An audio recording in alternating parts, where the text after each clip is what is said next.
The Jamaica Public Service is reminding customers without electricity to ensure that they prepare their homes and businesses to safely receive supply.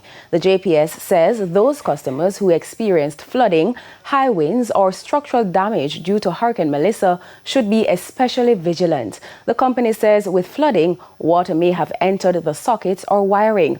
High wind speeds may have damaged the pothead, and structural damage such as cracked walls or a damaged roof could prevent them from safely receiving electricity. It is recommending that customers should have a licensed electrician examine their premises. Customers may also reach out to the Jamaica Social Investment Fund for assistance.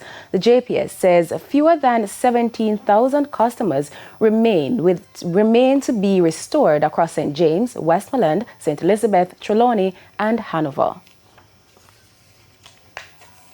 Our news center has been informed that the police are investigating a suspected case of suicide at Bellevue Hospital in Kingston this morning. It's understood that a woman was found dead on a ward about 3 o'clock.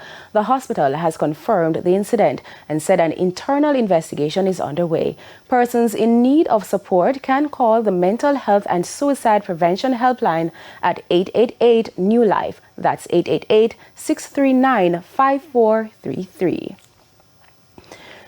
The St. James Police Division is reporting 9 murders since the start of the year. Speaking at a recent St. James Municipal Corporation meeting, Acting Operations Officer for St. James, DSP Roderick Reed, says despite this, the division is still on track to record fewer than 50 murders for 2026. This murder was in the district or community of Garlands. This was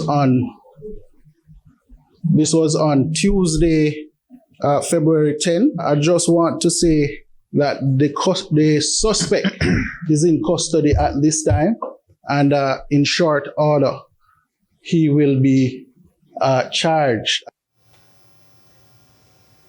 DSP Reed also stated that a recent search conducted in the division led to the seizure of illegal weapons. Weapons within the flankers community. And one person is also in custody.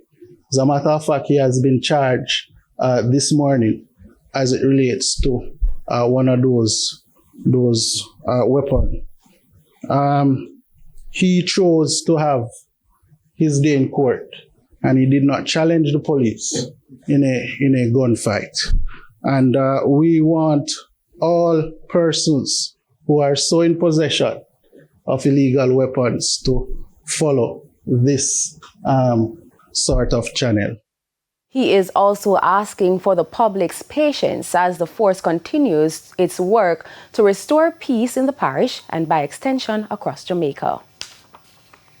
It's now time for a break, but stay with us. We have more stories when we return.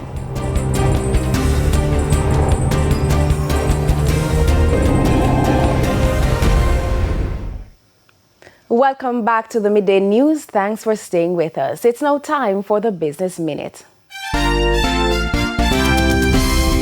The Bank of Jamaica is reporting a net loss of $10.6 billion during the year to date to January 28 on assets of $1.3 trillion.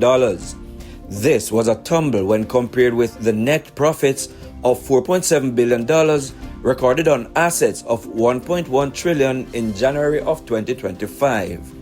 The bank's foreign assets jumped to $1.1 trillion in January of 2026, compared with $875 billion in January of 2025. Meanwhile, its local assets, however, fell to $246 billion from $273 billion in January of 2025. Meanwhile, its total demand liabilities moved to $790 billion last month, compared with $638 billion in January of 2025. And Ambrosia Brands is recalling certain of its Rosabella Moringa capsules product due to possible salmonella contamination. The recalled product was sold to consumers across the U.S. on the Try Rosabella website and through TikTok Shop.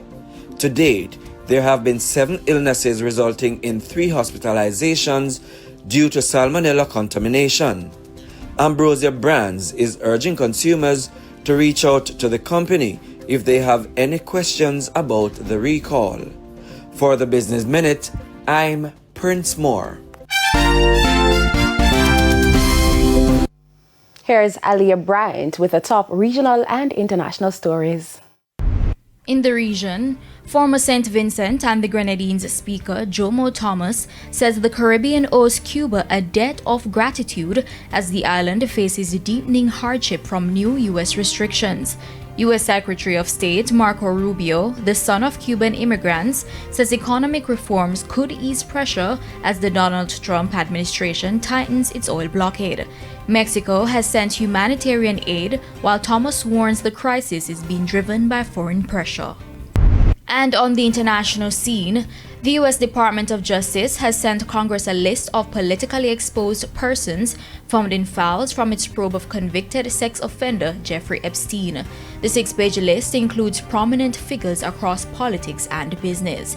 Now, Republican Representative Nancy Mace, a vocal supporter of Epstein's victims, criticized the release, claiming there are missing names from the list provided to lawmakers. And those were the top regional and international stories. I'm Aliyah Bryant.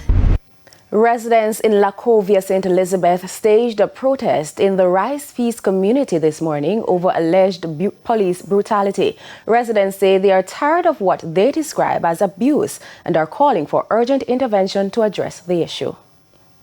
A man was injured in a crash along the Bogue Main Road in St. Elizabeth on Sunday afternoon. The incident reportedly occurred around 5:40 p.m. It involved a white pickup van and a motorcycle traveling in opposite directions. The van heading from Balaclava towards Braze River was struck when the driver of the motorbike reportedly lost control of the unit. The driver of the van explained what happened. I see the biker take the corner come full speed and slow, stop the van, actually put the van over in the corner of the bush to save him, man.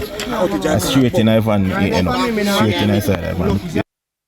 Now, it is alleged that the motorbike driver had been drinking as a bottle of alcohol reportedly fell from him after the collision. He was rushed to the hospital for treatment. The police are investigating. We take another break, but when we come back, we'll have the Midday Sports Report.